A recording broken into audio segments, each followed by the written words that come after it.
They gave me the mop on my first day and I didn't complain. That was 11 years ago.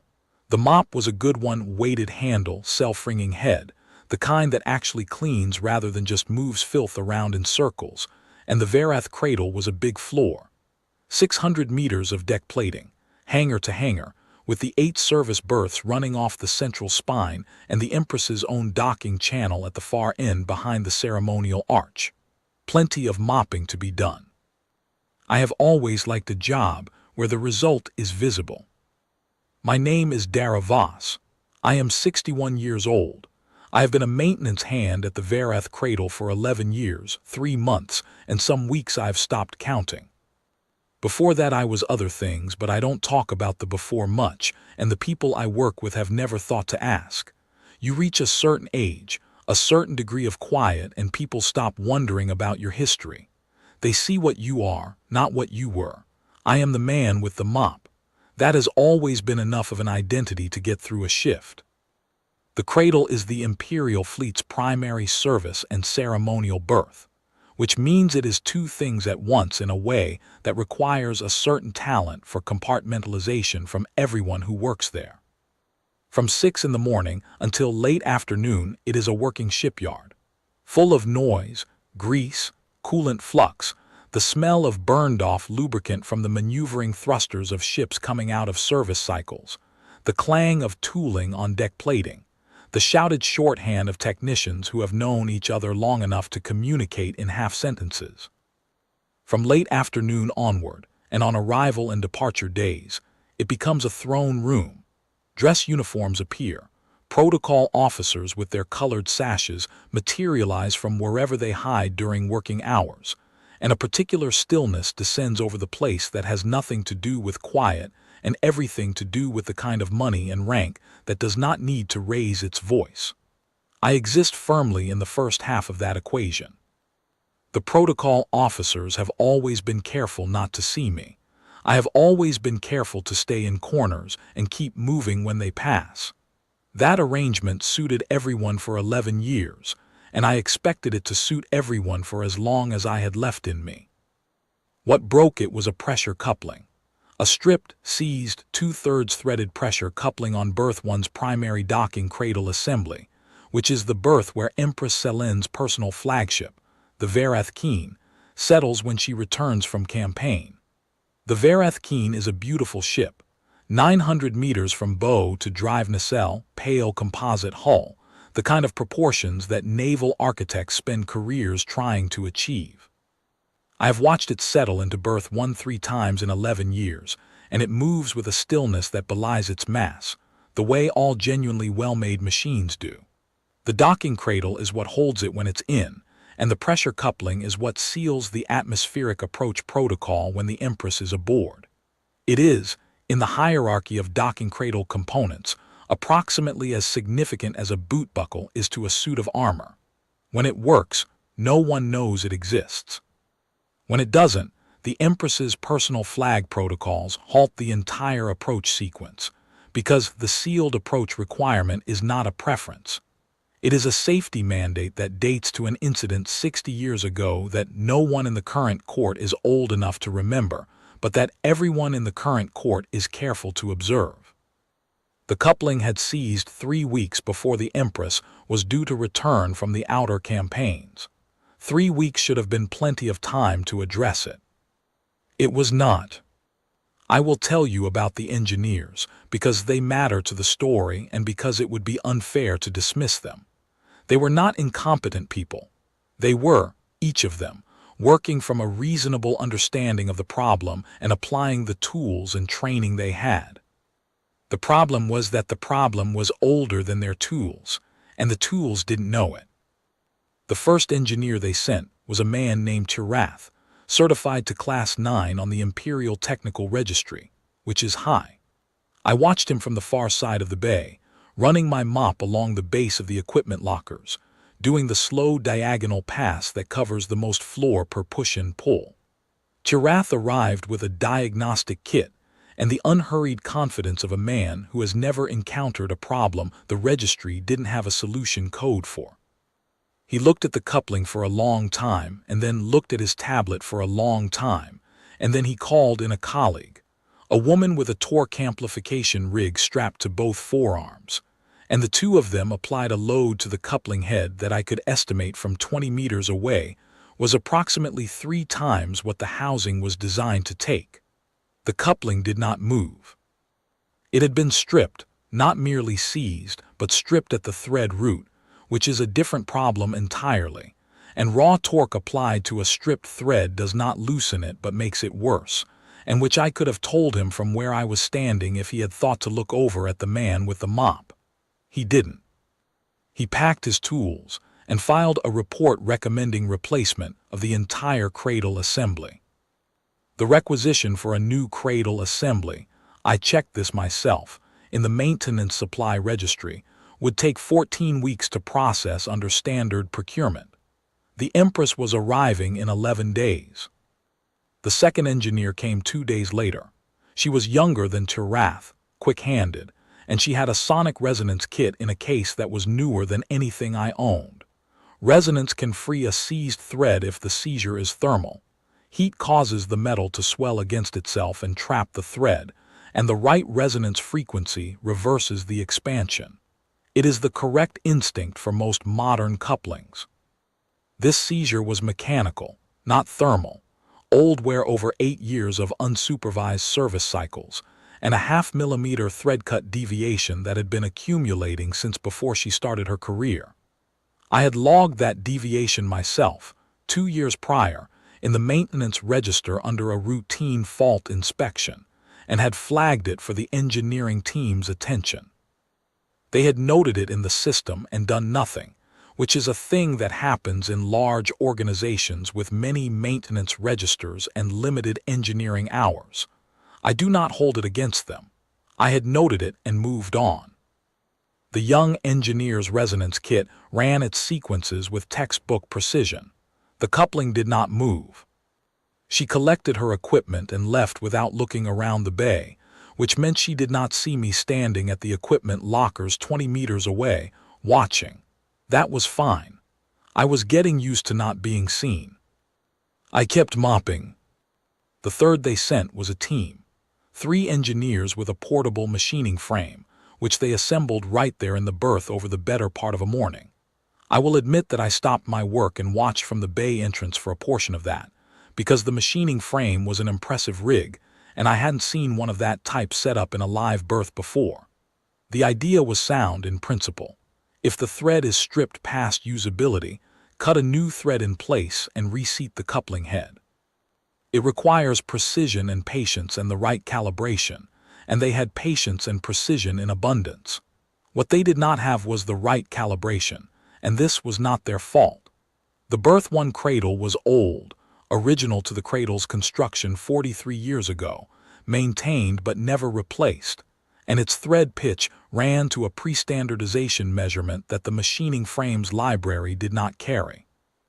Pre-standardization Mark IV was superseded 36 years ago when the Imperial Technical Registry adopted the common pitch standard that is now universal across the fleet. The frames library went back 20 years. It had no entry for Mark IV. They cut a beautiful, precise thread, the wrong thread.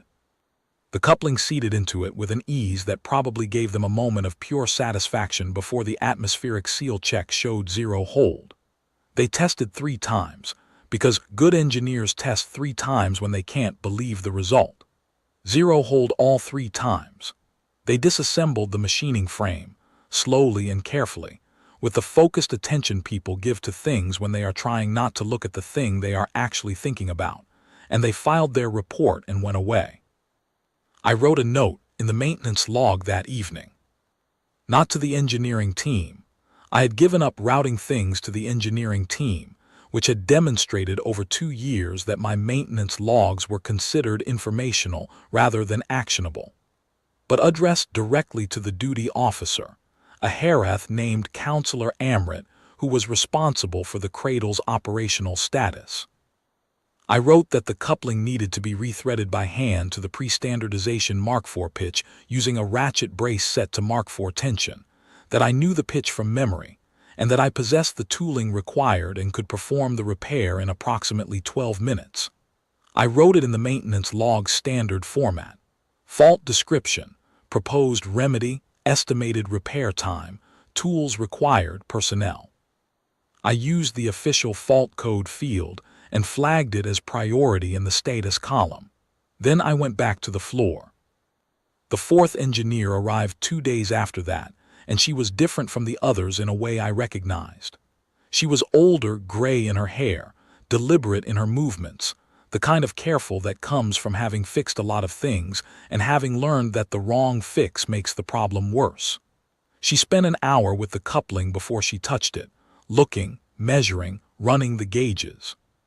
She had a set of thread pitch gauges that I doubted many people still owned, and she measured the stripped section with them, and I watched her recognize what she was reading, because she went very still in the particular way a person goes still when they understand a problem and are simultaneously realizing that they do not have a solution to it. Pre-standardization Mark IV, a pitch out of common use for 36 years. Her gauges had it. Her tools didn't. She left. She filed a report recommending cradle assembly replacement with an emergency expedite request on the parts order. The expedite request came back denied 3 days later. The fabrication yard at Senny's, the same Senny's that has a different significance in my private history, had suffered a logistics disruption and was running 6 weeks behind on custom components. 4 days before the Empress arrived, they sent the fifth and last, Pollitt, who was the senior-most engineer on the Cradle's contract roster and who had the kind of credentials that take a full wall to display. I knew his work from the maintenance log cross-references, 3 major repair actions on the Cradle over the past 4 years, all of them technically excellent, all of them correctly executed and properly closed out. He was not a man who failed at things. You could see it in the way he carried himself. Not arrogance, but the settled confidence of someone who has done this long enough that competence is just the resting state. He spent 3 hours with the coupling.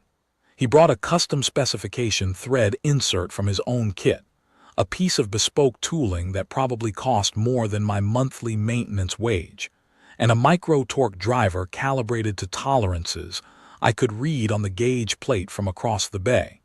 0.02 of a degree, which is the kind of precision you see in surgical-grade equipment. He was attempting to seat the insert in what remained of the original thread channel and use it as a bridge to a new seating surface, which is a legitimate technique for certain types of strip thread damage. Not for this type. The insert sheared. I heard it from where I was working, a small, sharp sound, like a tap on metal, and then nothing. Pollitt stood up slowly, which is not how Pollitt usually moves, and he looked at the coupling housing for a long moment. What was left of the thread head was worse than before the insert. The shearing had collapsed the last clean section of material that the previous 4 engineers had at least managed to leave intact. He set his torque driver down with the careful, deliberate motion of a man who is exercising a great deal of self-discipline. Then he picked up his kit and walked out of the berth without filing a report. I gave Counselor Amrit 4 hours after that, long enough to absorb Pollitt's departure and to sit with what it meant. Then I went to find him. He was in his office at the end of the spine corridor, a narrow room, glass on one side to the corridor, with a scheduling display on the rear wall that showed the Empress's arrival window in the orange that the system uses for docking conflicts. He was sitting at the console with his hands flat on the surface, and the look of a man who has been composing in his head a series of communications to progressively more senior officials, and is not satisfied with any of the drafts. The Herath are a people of considerable formal composure. I had worked alongside them for 11 years, and I knew what their composure looked like from the outside, and I knew what it looked like when it was beginning to cost something. It was costing Amrit something now. I could see it around the set of his jaw and the stillness of his hands. I knocked on the frame of his open door. He looked up with the practiced, courteous blankness that officials maintain for maintenance staff. Yes. Maintenance, I said. Deravas, you have a stripped coupling on berth 1, I can fix it. He blinked. Then he looked at me more carefully than he had looked at me in 11 years of passing in corridors. The reassessment was visible, quick and involuntary, the expression of a man revising a category. "You're on the maintenance roster," he said. 11 years, I said. "You're not on the engineering registry." "No." He looked back at the orange arrival window on the display. The timestamp beneath it showed 91 hours and some minutes. He looked at me again. I could see him working through it. The quiet internal argument between dignity and necessity, the particular discomfort of a man who has been trained to work through proper channels and is now facing a situation in which the proper channels have each walked away. In the end, necessity is always more patient than dignity. It just waits. "What do you need?" he said. "A ratchet brace," I said. "Hex collet Mark IV torque setting in about 12 minutes. There was a silence. He repeated the phrase back to me the way people repeat unfamiliar words when they are buying time to process them. "A ratchet brace." "It's a hand tool," I said. "Long lever arm ratcheting collet 12 torque settings, pre-standardization tooling. I have one in my locker. I've had it for 30 years. And Mark IV is pre-standardization thread pitch," I said. "The Berth 1 cradle was built to it. All 5 of your engineers knew the thread was Mark IV. None of them had the right tool to work it by hand. That's the problem. The coupling can't take rotational force anymore, the thread's too compromised. It has to be coaxed back at the correct pitch by feel slowly with a hand brace. You can't do that with power tooling." He stared at me for a moment that I will not call long, because it wasn't long. It was the exact right length for a man to recognize a situation clearly. "Can you do it today?" "I can do it now," I said. "Do it," he said. He said it quietly, without ceremony, the way a decision sounds when it has already been made and is just being spoken aloud. I went to my locker, third bay, left side, bottom shelf, behind the Flux Seal tape and the replacement gasket stock. I took out the ratchet brace. There's not much to look at. It never has been. The body is scratched aluminum alloy, 40 years old if it is a day, worn to a particular dull sheen that metal develops when it has been handled regularly for a long time.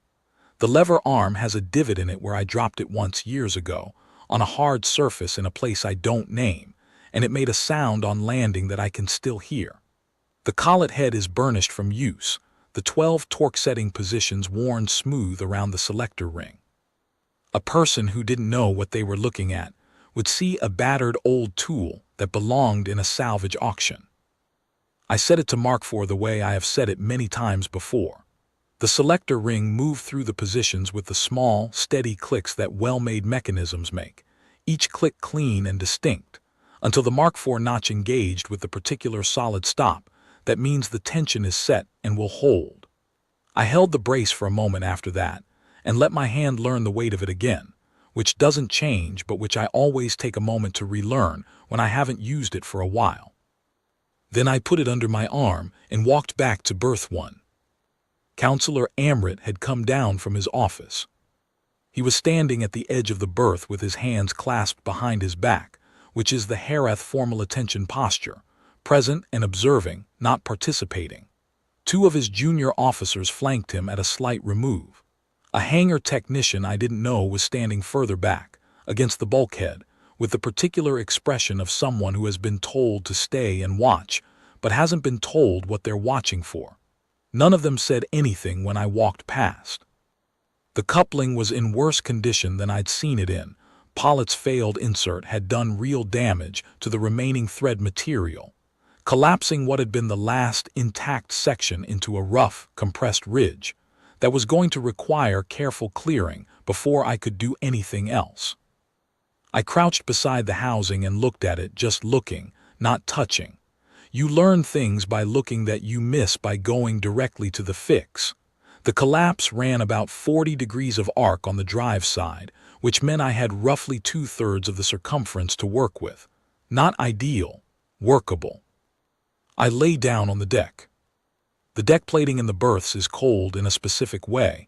It pulls heat directly through whatever you're wearing, through the jacket, through the shirt, and settles in your lower back within about 2 minutes. In 31 years, I have lain on a great many cold decks, and my back has formed opinions about all of them. I paid no particular attention to this one and set the ratchet brace against the coupling head, feeling for the angle. Mark IV is a long pitch, nearly a full rotation per 8 millimeters of thread advance, and the trick to hand threading it is to let the pitch guide the brace rather than trying to drive the brace and force the pitch to follow. It is a patience exercise as much as a mechanical one. The brace wants to go where the thread is. Your job is not to argue with it. I found the angle. The brace seated against the coupling head with the quiet solidity of two correctly made surfaces finding each other. I began. The first passes were clearance work, back-ratcheting the compressed material out of the thread channel in small increments, quarter turns, no more, feeling the resistance at each stage. The metal was resistant in the particular way of material that has been stressed past its design tolerance. It gives in small amounts and then locks, gives and locks, a repetitive argument. I let it argue. I didn't hurry. Hurrying at this stage would have meant stripping the last viable material from the housing wall, which would have left me with exactly nothing to thread into. Behind me, at the edge of the berth, I heard one of Amrit's junior officers say something in a low voice. I heard Amrit tell them, also quietly, to wait. Past 7, past 8, the channel was beginning to clear. I want to try to describe what it is to feel a thing like this under your hands, but I am not sure I have the right words for it. The ratchet brace communicates through the lever arm and the collet and into the palm of your hand, and what it communicates is not precise information, not measurements, not numbers, but a quality of resistance that changes as you work. When the material is fighting you, the resistance has a quality like pushing through sand, uniform, omnidirectional, exhausting. When the material begins to give correctly, when the thread channel starts to open to the pitch you're working, the resistance becomes directional. It has a grain to it. You can feel the direction the material wants to go, and your job is to help it go there rather than fighting it into a different direction.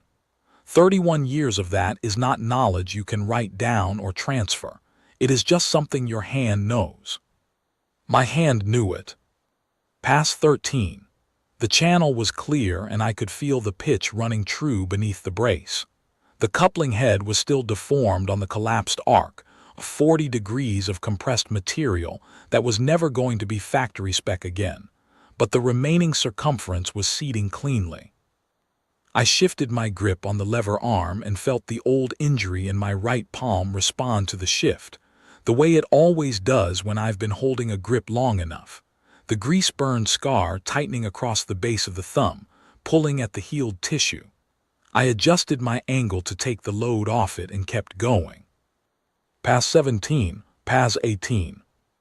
I was aware, in the way you become aware of things in peripheral vision without actually looking at them, that the number of people at the edge of the berth had increased. When I had lain down there had been Amrit and 2 junior officers and the technician. There were more now.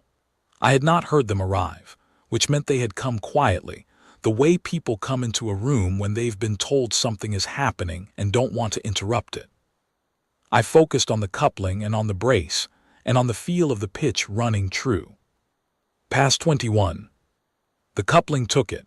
Clean, solid, full engagement. The thread seated across the available arc without slip, without skip, the seating surface finding purchase on every millimeter of workable material. The ratchet stop reached its limit and clicked home with the precise, definitive sound of a tool that has done the thing it was made to do. I lay still for a moment with my hand on the brace, not yet moving, just listening to the coupling through the metal. There is a way a correctly seated fitting settles into itself, a kind of stillness that is different from the stillness of something that is merely stopped. I have no better words for it than that. It was settled. I got up. My back had the cold in it, and my right knee made the remark it always makes when I stand after lying on a deck, and I straightened up and put my hand to my lower back for a moment. The sleeve of my work jacket had ridden up while I was reaching into the housing. I had pushed it above the elbow when I began, to keep it out of the coupling head, and I pulled it back down over my left forearm, or I thought I did. I looked down, and the sleeve had come only to mid-forearm. The inside of the left forearm was showing, the forearm with the insignia on it. I noticed this because Counselor Amrit was not looking at the coupling. He was looking at my forearm, not politely, not with the indirect attention of an official performing a task, but with the full, arrested attention of a man who has just seen something unexpected. His eyes were on the inside of my left arm, where the insignia sits. Two interlocking arcs, done in the old regimental style that the 7th Reach Engineering Corps used before the reorganization, with the unit designation in small script beneath, the kind of small script that requires you to know what you're looking for to read it. I have had it for 31 years. On most days I do not notice it exists. I pulled the sleeve down. "Is it seated?" I said. The junior officer with the diagnostic tablet was already moving. She ran the atmospheric seal check, and then she ran it again, because that is what good technicians do when they don't trust a result. "Green," she said. Her voice had a particular quality, not excitement, but the careful flatness people use when they are restraining a reaction. Full engagement. Atmospheric seal reads green across all parameters. "Good," I said. I picked up the ratchet brace. "Anything else?" Amrit had not moved from where he stood. He was looking at my sleeve now, at the place where the sleeve covered what was underneath. "That insignia," he said. He said it carefully, the way the Herath say things that they are not yet certain are theirs to say. "On your forearm, would that be the 7th Reach Engineering Corps?" "It used to be," I said. A silence. In the bay behind me, I could hear the very small sounds of a large space in which nobody is moving. The low-frequency hum of the berth's environmental systems, the distant pulse of the cradle's main power grid, the particular quiet of a room full of people who are all, for different reasons, not speaking. "The 7th Reach Engineering Corps was disbanded," Amrit said, "during the consolidation, 30 years ago." 31, I said. "After the Senni's campaign."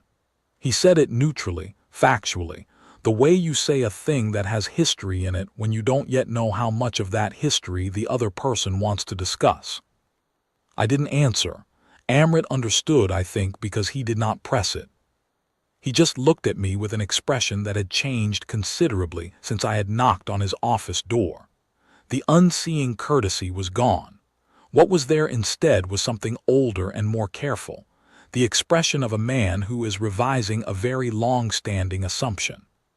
"Thank you, maintenance," he said. He used the job title, not my name, but the way he said it had weight in it. I nodded and went back to my mop. The Empress arrived 4 days later, on schedule, in the usual way. The outer perimeter cleared 2 hours before arrival, the dress uniforms appearing from wherever they had been waiting, the protocol officers moving through the cradle like a tide bringing order to every surface and corner. I was in Bay 3 on the far side of the spine, which is where I go on arrival days because it is the part of the cradle furthest from the ceremonial activity, and because the fluid reclamation manifold on that side has a set of fittings that benefit from my attention while everyone else is occupied with the arrival. I prefer being useful to being decorative. I heard the Varath Keen's drive nacelles cut to maneuvering output as the approach began, a change in pitch that you feel in your chest more than you hear, and I heard the outer berth seals engage in sequence, and then I heard nothing because everything was working. When the docking clamps engaged, I felt it in the deck plating under my feet. A deep, solid percussion, felt through the soles of my boots more than through my ears. Then quiet. The atmospheric coupling on berth 1 had held. I finished checking the manifold fittings and went back to the spine corridor. I did not learn until the following morning that Counselor Amrit had done a thing I had not expected. He had assembled from the maintenance log a document, my original note about the Ratchet brace and the Mark IV pitch, the 5 engineers' failure reports in chronological order, my service dates at the cradle, and the maintenance fault entries I had filed over 11 years, with the running tally of items flagged, items addressed, and items that had sat unread in the register. He had given this document to the Empress's chamberlain. I learned this when the chamberlain found me. He was a tall Herath, immaculate, with the posture of a man who has spent decades being the most composed person in every room he enters, and he found me in Bay 2 doing a routine lubrication check on the service gantry drive runners, which is not a glamorous task and requires lying on your back on a roll platform under the gantry base and applying lubricant to the drive runner guides with a brush. I was in this position when I heard him say my name. I rolled out from under the gantry. He looked at me for a moment, the roll platform, the brush, the lubricant on my hands, with the very precise expression of a man who has been told what to expect and is still finding the experience slightly different from the briefing. "Dara Voss," he said again, more certainly. "That's me," I said. I sat up on the platform and wiped my hands on the work rag. He introduced himself, a Chamberlain Reth, which is a title in the Empress's household that carries significant weight, and told me that Her Imperial Majesty had reviewed the maintenance document that Councillor Amrit had prepared and had requested that a records inquiry be conducted. He told me this with the steady, careful courtesy of a man delivering official information in a precise order, which I respected. "What kind of records inquiry?" I said. "The unit designation on your forearm," he said. "The 7th Reach Engineering Corps, Unit 11.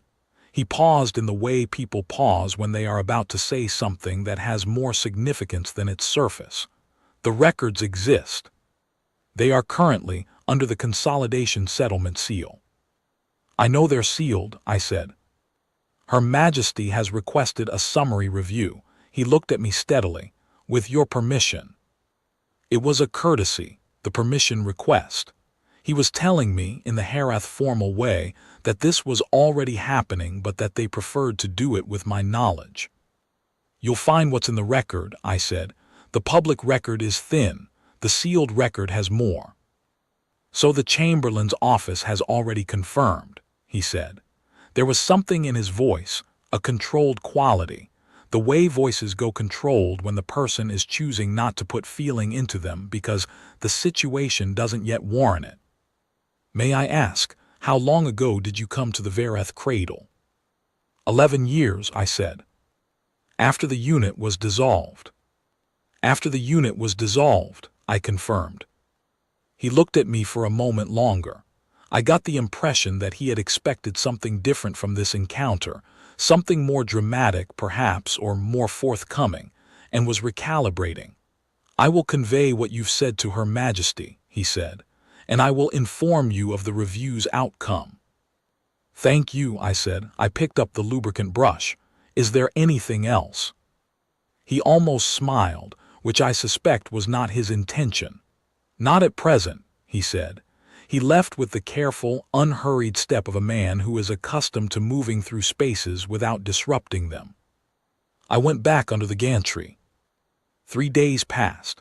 The Empress was in residence, which meant the cradle had the doubled quality it always has during those periods, the working shipyard running underneath a formal occasion, like 2 conversations happening in the same room at different volumes.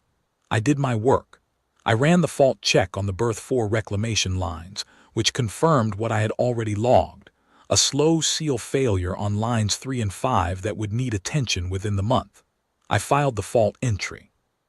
I did not expect it to be read. On the 4th day, Councillor Amrit came to find me again. He came to Bay 3, where I was working the reclamation fittings, and he stood for a moment watching me work in the way people watch you work when they have something to say and are taking the time to choose their words. I finished the fitting I was on, a half-turned seal check, nothing complicated, and turned around. "The Chamberlain presented the review findings to the Empress this morning," Amrit said. I waited. The sealed record, he said. He stopped, and there was something in the stop that was not protocol, something that cost him something to say. Unit 11, the Senni's campaign, the infrastructure maintenance that held the evacuation corridors open. He looked at me with the directness that the Herath reserve for things that matter to them personally. I told you I had an uncle who walked those corridors. 82 years old, I said, grows plants. He has 9 grandchildren now, Empress said. I miscounted when we spoke. There was a careful quality in his voice, like a man carrying something fragile and making sure he doesn't go too fast. The review established that Unit 11 performed 17 field engineering actions over 18 days under active conflict conditions that were each classified as structurally impossible under standard military engineering assessment. He paused again. The corridor infrastructure held for the full 72 hours of the evacuation window. 14,230 civilians evacuated. I knew the number. I have known it for 31 years. 14,230. The unit received no commendation, he said.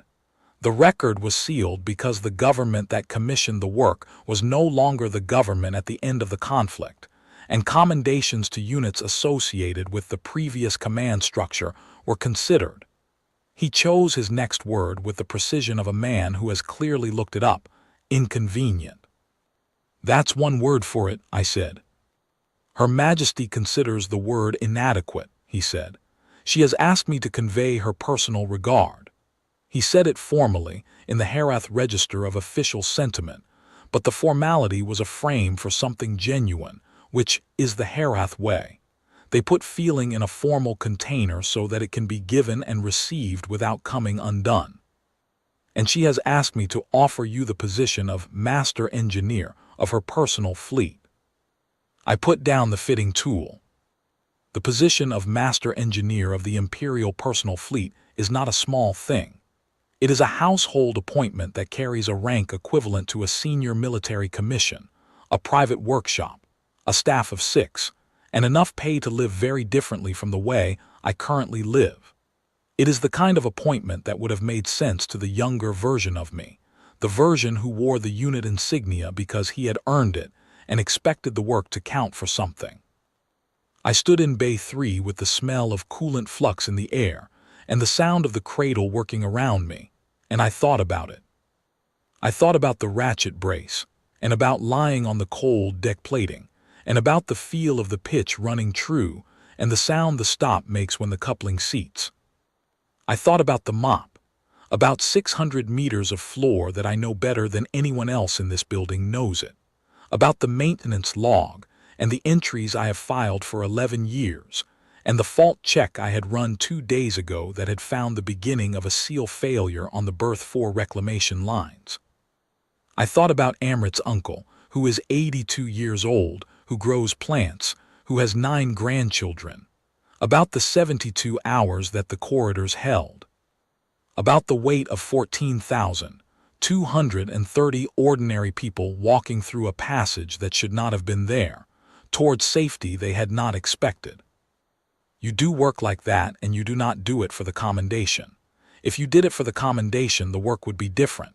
You would do it differently, in places where people could see, in ways that announced themselves. We did it in the dark, under fire, in the spaces between the things that other people were fighting about, because the corridors needed to hold, and we were the ones who could hold them. You do not stop being the person who can do that when the commendation doesn't come. The commendation is not the point. I had been a maintenance hand at the Verath Cradle for 11 years. The floor was still 600 meters. There were still fittings that needed checking and fault logs that needed filing, and a seal failure developing on the berth 4 reclamation lines that no one else had noticed yet. Tell her I'm grateful, I said, for the offer and for the record. Amrit waited. He had the quality of a man who knows there is a second sentence coming. The answer is no, I said, but tell her I'm grateful. He looked at me for a moment with the honest bewilderment of a man who genuinely cannot understand. "You have been mopping this floor for 11 years, he said. He said it quietly, without accusation, just placing the fact in the air between us to see what I would do with it. "It's a good floor," I said, 600 meters. "I know every crack in it." "You could be," he stopped. I do not know what the end of that sentence was going to be. Something true, probably. Something about what I was qualified to do and what I was instead choosing to do. He stopped because he understood, I think, that the sentence was not going to change anything. "I know what I could be," I said. "I'm what I am." I had the Ratchet brace with me, as I often do when I'm in Bay 3. I keep it on my person on the days I'm working the older fittings, because there are several in that section of the cradle that run to pre-standardization, tolerances that the current toolkit doesn't fully address. I was holding it at my side, the way you carry a tool you've had for long enough that it doesn't feel like carrying. I turned it over in my hand once and looked at it. The scratch on the lever arm, the worn collet, the selector ring with the torque positions worn smooth. "There is one thing," I said. He looked up. "The maintenance log," I said. "My fault entries, 11 years of them. Someone in the engineering team should be reading them. There is a seal failure developing on the berth 4 reclamation lines 3 and 5, that will become a serious repair if it's left another 3 months. There are 2 fixtures in this bay with thread pitch deviations similar to the one on the berth 1 coupling at an earlier stage. I have logged all of it. No one has read any of it in over 2 years. I looked at him. "I am not asking for recognition. I am asking for the logs to be read." Amrit had the expression of a man who has just understood something he should have understood earlier and is being careful not to let the understanding embarrass him. "Monthly review," he said. "I will personally ensure it." "Monthly is sufficient," I said, "as long as they're read." He nodded. He stood for a moment longer in Bay 3 in the particular quiet of a man who has discharged an official task and is in the process of returning to himself. Then he said, "The Empress, she asked me to tell you something else. After the formal offer, I mean." I waited. She said, "Tell him that the floor he keeps is worth keeping." He said it exactly, in the formal Herath register, without inflection.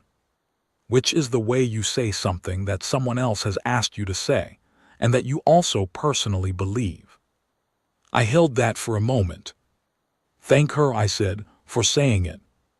I picked up my mop. He left. The Empress was in residence for 9 days total. I saw her twice in that time. The first was at a distance, the day after my conversation with Amrit. She was passing through the ceremonial arch at the end of the spine with her household behind her, moving toward a formal function in the upper berths, and I was at the far end of the corridor. I saw her the way you see someone at a distance when you know who they are, the bearing that doesn't need to be performed, the quality of presence that genuinely powerful people have and that you cannot fake. She did not see me. I kept mopping. The second time was in the spine corridor itself, on the 7th day of her residence.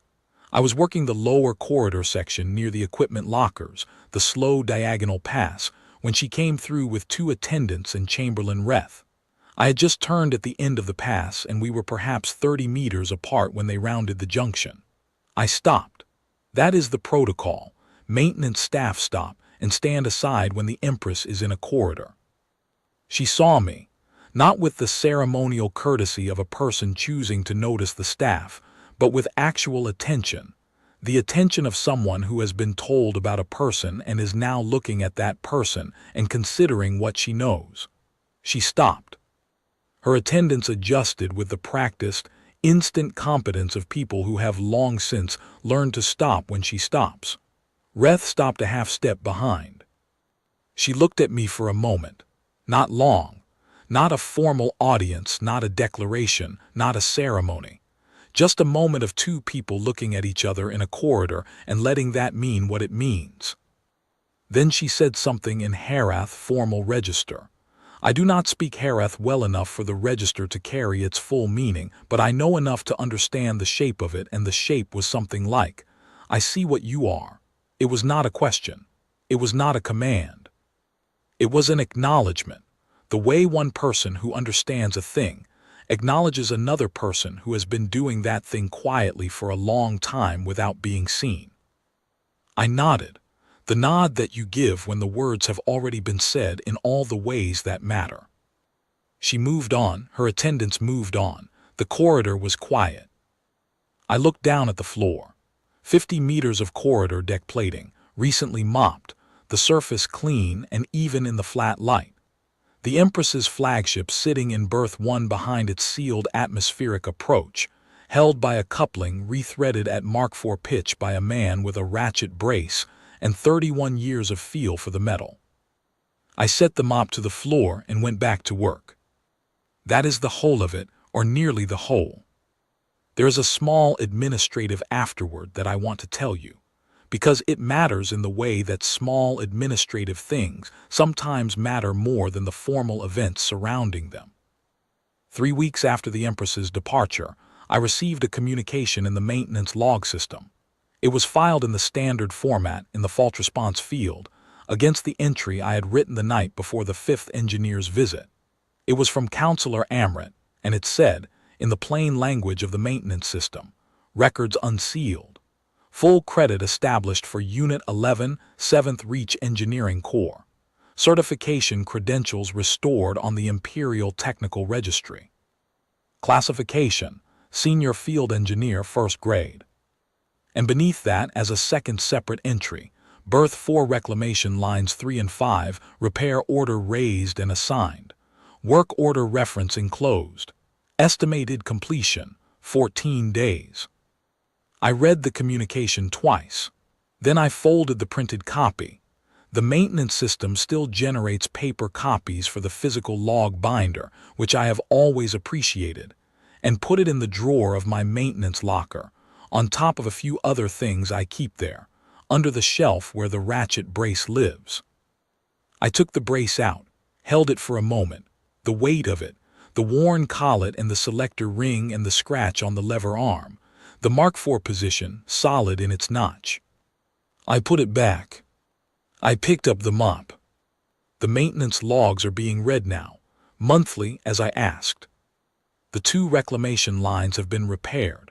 The work was done in 11 days, which is 3 days ahead of the estimate, by a junior technician who did good work and who logged it correctly. The fitting deviations in Bay 3 are on the scheduled maintenance calendar. 2 other entries from my last 4 months of logs have been raised as work orders. Small things, caught early. That is how you keep a large machine running. Not with the dramatic repair, not with the emergency response, but with the monthly read of the logs, the fault entries taken seriously, the half-millimeter deviation addressed before it becomes a stripped coupling, and 5 engineers walking away. I am 61 years old. I have been a maintenance hand at the Varath Cradle for 11 years.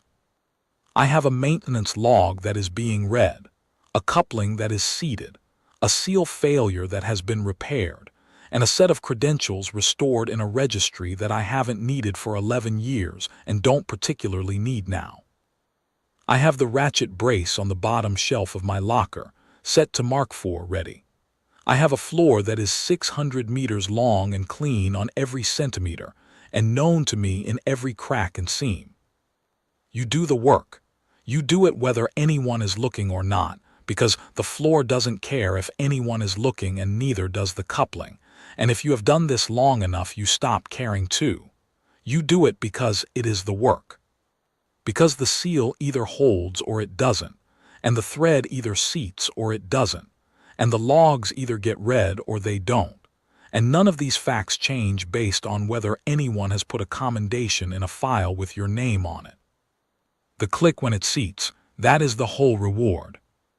I have a mop with a weighted handle and a self-ringing head. I have a good floor. That has always been enough. There is something I have not said yet, and it feels dishonest to leave it out, because this is the whole story and not only the parts that reflect well on me. The morning after I fixed the coupling, before the Empress arrived, before the chamberlain came to find me. I went to berth 1 and looked at the housing. I do this with every repair I make. I go back the next day and look at it again, in the resting state, without tools and without urgency, to check whether the decision I made under pressure was the right one or only felt like it. Engineers who trained in formal programs learn this from textbooks. I learned it on the field, in a place I don't name, in circumstances where a wrong decision made under pressure, and not reviewed the following morning, had the kind of consequences that you carry for the rest of your life. The coupling looked good. The seal check I had run the previous evening still showed green on the atmospheric monitor. The thread I had coaxed back into the housing was holding without supplemental support. It was not a perfect thread, not by any standard specification, but it was a functional thread in a housing that had been losing functionality for years, and it would hold the Empress's approach until the cradle assembly could be properly replaced in 14 weeks. I had always known that it would. I had known it from the moment the stop clicked home. But knowing and checking are different things, and I have always made a point of doing both. I was crouching beside the housing, running a last visual when Pollitt came in. I did not know he was going to come. I don't think he planned it. He walked into the berth and stopped when he saw me, with the particular expression of a man who has been caught in a private moment by someone he didn't expect. He was not in his work clothes. He was in the ordinary clothes of a person not on duty, which suggested he had come here the way I had come, voluntarily, off the clock, for his own reasons. We looked at each other for a moment. He came over and crouched beside me and looked at the coupling housing. I let him look. He was quiet for a long time, longer than a professional assessment requires, which meant he wasn't making a professional assessment. He was doing what I had done, going back and looking at the thing clearly. Ratchet brace, he said. It wasn't a question. Mark IV torque setting, I said. He nodded slowly. I didn't have one, he said. Haven't seen one in active use in 15 years maybe, since the older generation started retiring. He looked at the housing a moment more, the pre-standardization pitch. He said it with the quiet of a man acknowledging something he had missed and should have caught and is being honest about not catching. I had the gauge, I knew the pitch. I didn't have the tool to work it by hand. He paused, and I didn't ask. No, I said. He looked at me then, directly. Pollitt was perhaps 45, a careful and technically excellent man who had come to this berth 5 days ago with the full weight of his credentials and come away without a filed report, and he was honest enough to sit with that and look at it squarely. I saw you working over there, he said. When I was here, thought you were just, he stopped. Mopping, I said. Yes, he said. He said it without embarrassment, which I respected more than an apology would have been. He was simply telling the truth. I should have asked. You had no reason to think to ask, I said. That's not as reassuring as you might think, he said, with a dry edge that I appreciated. He stood, looked at the coupling one more time. Then he looked at me with a directness that had calibration in it. How do you still have one? He said. A Ratchet brace, Mark IV setting. Bought it off a decommission auction 31 years ago, I said. Kept it because it was the best of its kind I'd used. 31 years, he said. He seemed to be doing arithmetic. Then he looked at my left forearm, where the sleeve was pulled down, and he did not ask what was underneath. He was smart enough to understand that he already knew the outline. If you ever need the pitch calibration, I said, it's in the old Fleet Engineering Manual, Volume 12, Pre-Standardization Appendix. You can still find it in the Technical Archive at the Taven Registry if you know where to look. He nodded. I'll find it, he said. He said it like a man adding an item to a list he intends to complete. He probably has found it by now. Pollitt strikes me as a man who does not leave items on lists. He left. I stayed a moment longer and gave the coupling one final look, the collapsed arc where it would never be quite right, and the rest of the circumference where the thread ran true, and then I went to get the mop. I think about that conversation sometimes, about the degree to which a tool you've carried for 30 years, that no one else carries, that belongs to a standard nobody currently teaches, becomes invisible in the same way you do. You move through a building for 11 years and you are seen as the function you perform. Maintenance, the mop, the man who keeps the floor clean. The ratchet brace in the locker is part of that same invisibility. It is just something in an old maintenance worker's kit, unremarkable, unfamiliar to anyone young enough not to have been trained before the standardization changed. What the birth one coupling taught me, or reminded me, since I already knew it, is that the old standard did not stop being correct when it stopped being current. Mark IV pitch did not become wrong when the registry moved to the common standard. It simply became unfamiliar. There is a difference. Unfamiliarity is a knowledge problem. Wrong is a physics problem. The metal of the birth one housing could not tell the difference between a thread cut to a current standard and a thread coaxed back to the original specification. It could only tell whether the thread engaged or whether it didn't, and for 43 years that coupling had been cut to one specific pitch, and that pitch was what it needed, and the only question was whether anyone in the building still knew how to work it. One person knew, the person with the mop. I do not tell this story to make a point about expertise, or about seniority, or about the ways that large organizations fail to read their own maintenance logs. Those points are in the story if you want them, and you are welcome to take them. I tell it because it is what happened, and because the full weight of what happened is in the whole of it. In the 5 engineers and the 10 days and the orange arrival window on Empress display, and in a ratchet brace on a bottom shelf and 31 years of feel for the metal, and in an 82-year-old man who grows plants and has 9 grandchildren and walked out of an evacuation corridor that should not have held. The corridor held because 37 other people and I made it hold, and the coupling seated because I lay on a cold deck with the right tool and did not argue with the metal. That is the work, all of it is the work. There is no separation between the corridor 31 years ago and the coupling 4 weeks ago, and the reclamation lines on berth 4 that I flagged in the log and that are now repaired. It is one continuous thing, the doing of the work that needs doing with the tools and the skill that you have, without waiting for someone to tell you that the work counts. The work counts or it doesn't.